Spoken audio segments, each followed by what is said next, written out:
Hola, hola, bienvenidos a este segundo episodio de esta serie sobre procrastinación. Gracias a todos los que escucharon el episodio anterior, compartieron, comentaron. Gracias a los que me hacen llegar sus comentarios de una u otra manera. Súper importante para mí siempre esto. Y bueno, muy feliz de darles la bienvenida a este segundo episodio que tiene por título Sé lo que tengo que hacer, pero no lo hago. ¡Qué frase tan común! Yo creo que todos lo hemos dicho en algún punto. Es que yo sé lo que tengo que hacer, pero es que no lo hago. O sea, no encuentro la motivación, no encuentro la energía, no encuentro las ganas, no encuentro la estrategia. Hay demasiados factores, pero es una frase que hemos repetido montones y como te compartí en el episodio anterior, que si no lo has escuchado, por cierto, le puedes poner pausa a este y devolverte a escuchar el anterior para poder seguir el hilo de toda la serie. Es importante entender que no solo tiene que ver con falta de ganas, no solo tiene que ver con pereza, como mucha gente dice, ya lo vimos un poquito detallado en el episodio anterior. Las causas pueden ser muchas y hoy vamos a estar hablando sobre tipos de procrastinación, pero antes de eso quiero detallar un poquito más en este tema de las causas, ¿verdad? Porque pueden haber tantas cosas emocionales, cognitivas de fondo, en realidad cosas de muchas áreas de nuestra vida. Obviamente aquí en el podcast vamos a hacer un énfasis particular en todo lo que tiene que ver con la salud mental, pero sí quiero hacer el comentario, siendo responsable, que tenemos que pensar en la salud en general, ¿verdad? Porque somos seres integrales y a veces pueden existir algunas condiciones físicas, de salud, diagnósticos médicos de fondo que también puedan impedir que puedas accesar a este empuje para poder llevar a cabo ciertas cosas. Pueden haber ciertas condiciones en tu vida que puedan estar, digamos, sirviendo la mesa un poquito, ¿verdad? Para que acceses a la procrastinación de forma más fácil. Y aunque hablamos un poco de responsabilidad en el episodio anterior, sí es importante tener un panorama general de cómo está mi vida, o sea, cómo está mi salud en general, no solo mi salud mental, sino mi salud en general, porque mis hábitos en general, mi estilo de vida, todas estas cosas pueden influir de manera directa para que procrastinación sea una realidad en mi vida, ¿verdad? Ahora, hablando específicamente de cosas a nivel emocional, a nivel cognitivo, a nivel conductual, todo lo que tiene que ver con la parte de salud mental, hay varias cosas importantes quizá a detallar un poquitito más. Por ejemplo, el miedo al fracaso es algo muy común que encontramos en muchos casos donde hay una procrastinación muy constante y muy sostenida en el tiempo. Hay personas que tienen tanto miedo a fracasar que prefieren no intentarlo. Y eso es una lástima, ¿verdad? Porque te quedas ahí en el borde en el casi. Pero es el miedo el que te está paralizando. También el perfeccionismo está detrás. Yo siempre repito esto una y otra vez. Mis pacientes se lo repito en algunos momentos cuando lo amerita. Hay una diferencia entre ser rígido y ser estructurado, ¿verdad? Yo creo que la estructura no está mal. Es importante tener una estructura en tu día, en tu vida, a nivel financiero, a nivel emocional, en tu cotidianidad. Pero es que el problema es que lo rígido siempre se quiebra en algún punto, ¿verdad? Entonces, no está mal tener estructura. El problema es la rigidez y muchas veces los niveles de perfeccionismo llegan a un punto de tal rigidez que si no es así, entonces no es.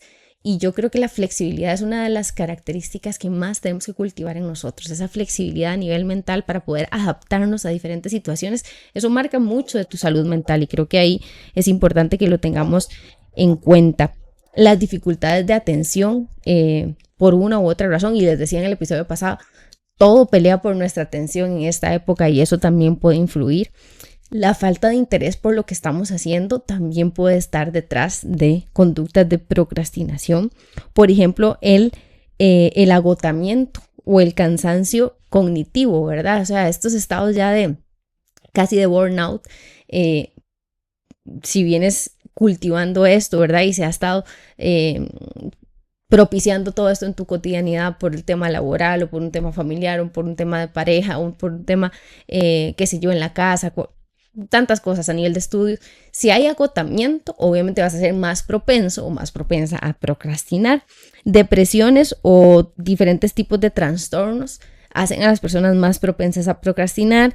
Ansiedad, niveles altos de estrés sostenidos por mucho tiempo nos llevan también a esto y todo lo que tiene que ver con sobrecargas de trabajo. Ahora, en muchas ocasiones la procrastinación tiende a ser una huida emocional. Entonces no solo estoy evitando una tarea, sino que estoy evitando la sensación emocional que me genera hacerla. ¿Por qué? Por lo que eso quizás representa en mi vida. Entonces es importante entender eso, que no siempre procrastinar es evitar la tarea, sino que es evitar lo que sentís frente a esa tarea. Por eso es que es importante detenerse antes de ver los tipos, antes de ver las estrategias, es detenerse a reflexionar y decir, ¿por qué justamente procrastino eso?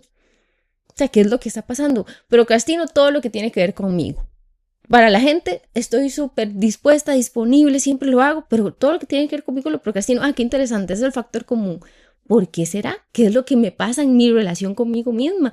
Y ahí tienes un punto de reflexión y quizá ahí puedes encontrar algo de luz para después poder accionar sobre eso. Estos son los puntos en los que vamos a ver. Yo les voy a compartir información que espero que sea valiosa para ustedes. Pero estos son los puntos donde tienes que detenerte a reflexionar. Siempre digo, una técnica que podamos aplicar sin una reflexión de base no sirve de mucho, ¿verdad? No se sostiene en el tiempo. Y aquí es donde espacios de reflexión personal, que puedas escribir, que puedas conversar con alguien, que puedas llevar esto a tu terapia, a tu espacio de trabajo personal, es súper importante para que podamos identificar esto que pasa en tu vida. Entonces, ¿qué significa esa tarea para mí? Es una buena pregunta que podrías hacerte. Ahora, ¿cómo procrastinas esa tarea? ¿Verdad? ¿Cómo la estás procrastinando? Ahí es donde vamos a entrar y quiero compartirles hoy 3 tipos de procrastinación para que puedas analizar cuál es el tipo con el que estás procrastinando más. Quizá tengas de los 3 en diferentes tareas, quizá te identifiques solo con uno, pero es importante empezar por ahí. Vamos a ver, primer tipo de procrastinación que quiero compartirles es el tipo de procrastinación que le llamamos retraso crónico. ¿Qué es el retraso crónico? El retraso crónico es cuando procrastinamos tareas que no tienen una fecha particular, como hábitos o lo que les decía, por ejemplo, un chequeo médico. Tengo que sacar la licencia, tengo que empezar a hacer ejercicio, tengo que ir a atender esta situación de salud. O sea, hay algo, son cosas que no tienen una fecha particular, ¿verdad? Entonces no tengo una presión, no tengo a nadie diciéndome esto hay que hacerlo a tal fecha. Simplemente sé que es algo que tengo que hacer, sé que es algo que cuando lo haga me va a traer un beneficio, pero es ahí, ¿verdad? Entonces es crónico, tengo que ir al banco a hacer ese trámite, tengo que ir a traer aquel papel, tengo que ir a presentar esto, tengo que ir a atender este tema de salud, pero no hay una fecha, entonces el retraso se vuelve crónico. Ahora, este tipo de procrastinación tiende a generar más vergüenza que ansiedad, o sea, cuando recuerdas como, híjole, hace 3 años que presenté, por ejemplo, hace 3 años que presenté el examen teórico de la licencia y no he hecho el práctico. Eso no te genera tanta ansiedad, te genera más vergüenza. Es como, ay, tengo años de no hacerme un chequeo médico yo. Es como, qué barbaridad. ¿Ves? No es, la sensación no es tanto de ansiedad, la sensación es más de vergüenza, como, así como casi que me quiero esconder, como, ¿verdad? Me quiero esconder de mí misma, porque qué vergüenza que no he hecho eso, porque nadie me lo está pidiendo, pero yo sé aquí, lo tengo como un pendiente mental, en la cabeza me está dando vueltas y cada vez que, tal vez no me acuerdo muy constante, pero cuando me acuerdo, ay, lo tengo ahí una semana dando vueltas y por allá se me olvida y por allá al mes o a los 15 días otra vez y lo que genera es vergüenza. Entonces es el primer tipo de procrastinación, el retraso crónico. El segundo tipo de procrastinación es la distracción. ¿Qué es la distracción? La distracción es cuando yo sí empiezo la tarea, la que sea importante, lo que sea que tengo que entregar o que hacer, pero rápido me distraigo, entonces no logro terminarla, ¿verdad? Tengo como ese arranque para empezar, pero no logro, entonces tengo que presentar este informe, me siento, abro la computadora, abro el documento, ¡pum!, una notificación en el celular, me voy al celular y me quedé 30 minutos ahí. Y ya luego ya me cansé, ay no, ya es tarde y no lo hice, ¿verdad? Entonces eso es otro tipo de procrastinación, entonces vuelvo al punto, estamos aplazando la tarea, pero es diferente al retraso crónico, porque aquí yo sí empecé la tarea, pero hay algo que me distrajo. Ahora, les dije que el retraso crónico genera un poquito más de vergüenza más que ansiedad.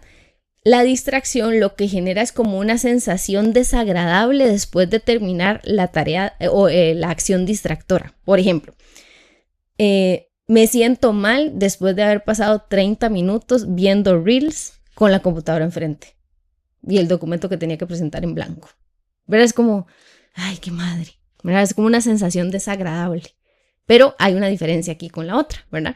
En el retraso, ahí nada más lo tengo, ni siquiera hago por dónde empezar. En la distracción empecé, pero me distraje, me fui por otra actividad, me fui por algo que nada que ver con la actividad principal y al final terminó siendo aplazado también. Entonces tenemos retraso crónico, tenemos distracción y tenemos resistencia.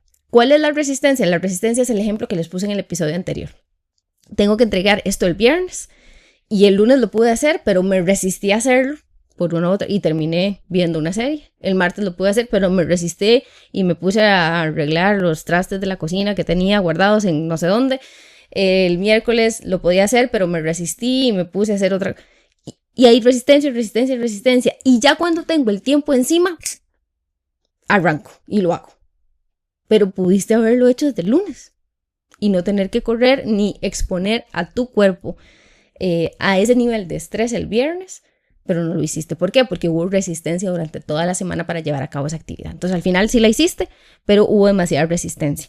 Este tipo de procrastinación sí genera estrés y sí genera ansiedad.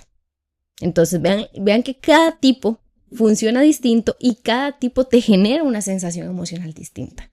Entonces tenemos retraso crónico, tenemos distracción y tenemos resistencia. Son 3 tipos de procrastinación.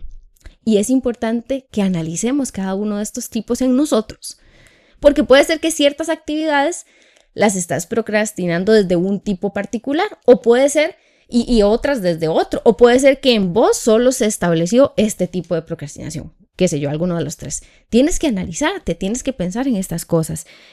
¿Por qué? Porque no todos procrastinamos igual y por lo tanto no a todos nos funciona lo mismo. Entonces quizá te sentaste a hablar con un amigo y ay, vea, a mí me funcionó tal cosa, pero lo intentaste y no te funciona, porque tal vez tienes que empezar por analizar tu tipo de procrastinación con respecto a esa actividad particular, ¿verdad? Entonces creo que aquí es muy importante. Y bueno, aquí un adelanto rápido, en el próximo episodio vamos a ver cuál es la estrategia que funciona para cada tipo, ¿ok? Porque para cada tipo de procrastinación hay una estrategia principal que es la que recomendamos. Entonces no te perdas el próximo episodio para que podamos detallar en eso.